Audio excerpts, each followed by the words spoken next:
Market regulator SEBI that has barred industrialist Anil Ambani and 24 other entities, including former key officials of Reliance Home Finance, from the securities market for 5 years for diversion of funds from the company. SEBI has imposed a penalty of 25 crore rupees on Anil Ambani and restrained him from being associated with the securities market, including as a director or key managerial personnel in any listed company. And to get more on this, we have Charu joining us. Charu, it is Anil Ambani who has now been banned by SEBI, and the grounds on which he's been banned is what they're saying is that Anil Ambani used his position as a chairperson to orchestrate the fraud.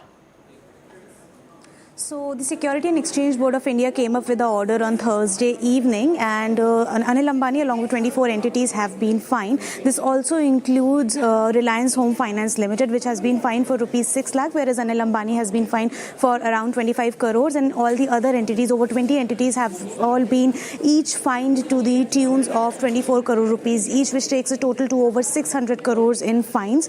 Why they have been fined? So SEBI had gotten a lot of complaints that there has been some financial misconduct for the year 2018 to 19 in RHFL and on behalf of several higher execs of the company as well as on part of Anil Ambani. And SEBI investigated these and found that there were several irregularities, no field investigation in terms of the loans given, the loan amount surging from year 2017-18 from 3,700 to almost 8,600 in the next year. And these pointed to the finger that there was, yes, some procedural and other documentation related irregularities because of which he has been fined.